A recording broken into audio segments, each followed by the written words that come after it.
Pilpres keempat akan digelar Minggu 21 Januari 2024. Tiga cawapres akan saling beradu gagasan dengan tema pembangunan berkelanjutan, sumber daya alam, lingkungan hidup, energi, pangan, agraria, masyarakat adat, dan desa. Lantas bagaimana persiapan yang sudah dilakukan KPU sebagai penyelenggara debat? Kita bergabung bersama Valeri Budianto langsung dari gedung KPU RI. Valeri, bagaimana persiapan jelang debat keempat cawapres? Ya Maria, sejumlah persiapan terus dilakukan jelang debat keempat Pilpres yang akan berlangsung pada hari Minggu 21 Januari 2024. Meski demikian, persiapan debat belum dilangsungkan di lokasi debat yaitu di JCC Senayan, melainkan baru dilakukan rapat koordinasi antara KPU dengan sejumlah media penyelenggara debat keempat yaitu Metro TV dan juga MTech Group serta tiga tim pemenangan dari masing-masing paslon untuk mematangkan teknis dari debat tersebut. Adapun untuk pematangan teknis debat tidak hanya membahas terkait dengan urutan acara dan juga terkait dengan tata tertib, melainkan tim pemenangan dari ketiga paslon ini juga memberikan masukan-masukan untuk nantinya masukan ini menjadi bahan evaluasi yang akan didiskusikan untuk sebelum tata tertib debat ini difinalisasi di hari Minggu mendatang.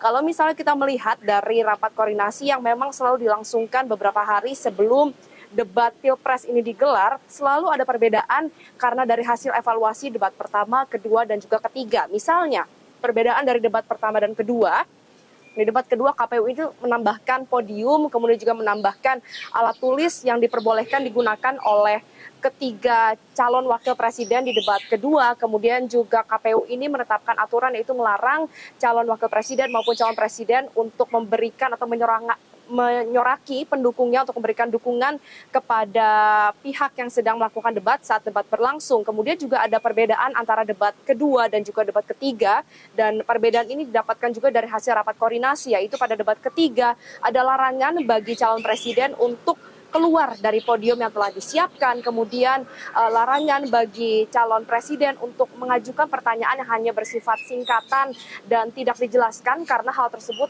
menimbulkan polemik ke depannya, sehingga tentunya meskipun memang apa yang menjadi materi masukan dari ketiga paslon pemenangan ini masih bersifat internal, belum dipublikasikan pada publik, namun kita sudah bisa menduga, diprediksikan ada sejumlah hal yang tentunya akan menjadi masukan dari ketiga pemenangan paslon terhadap KPU sebagai penyelenggara debat. Yang pertama adalah karena usai debat ketiga diketahui bahwa ada pendukung dari paslon 2 yang menghampiri moderator pada saat debat berlangsung.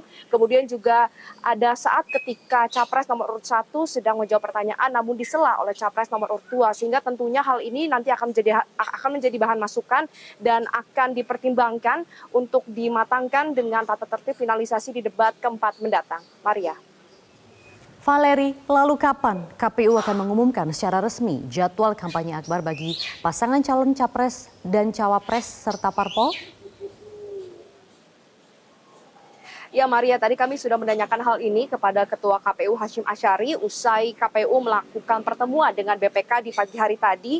Namun memang Hasyim Asyari menyatakan belum akan mengumumkan terkait hal tersebut karena nanti akan diumumkan secara langsung oleh Komisioner KPU Agus Melas. Belum disebutkan kapan tanggalnya, namun apabila kita melihat rangkaian tahapan pemilu masih ada debat cawapres yang akan berlangsung pada tanggal 21 Januari dan rencananya akan dilakukan konferensi pers sekitar di hari Kamis ataupun Jumat mendatang, sehingga tidak menutup kemungkinan mengingat kampanye akbar akan berlangsung selama 21 hari mulai dari tanggal 21 Januari hingga 10 Februari 2024 mendatang akan langsung berlangsung. Begitu debat cawapres ini selesai, maka tidak menutup kemungkinan terkait dengan waktu pasti dan juga lokasi pembagian dari kampanye akbar ini akan langsung diumumkan bersamaan dengan finalisasi atau konferensi pers yang akan diselenggarakan 1 atau 2 hari sebelum penyelenggaraan dari debat Cawapres 2024. Adapun terkait dengan kampanye akbar ini terbagi ke dalam 3 zona, dan 3 zona ini berdasarkan dengan waktu di Indonesia, yaitu waktu Indonesia bagian barat, bagian tengah, dan juga bagian timur. Kemudian KPU juga menetapkan 2 skema dalam kampanye akbar terbuka ini, yaitu pertama adalah skema untuk kampanye akbar bagi paslon capres-cawapres dan juga skema kampanye akbar bagi para partai politik. Mengingat dalam rangkaian pemilu 2024 tidak hanya ada rangkaian Pilpres, melainkan juga akan ada pileg yang harus dipilih anggotanya pada tanggal 14 Februari 2024 mendatang.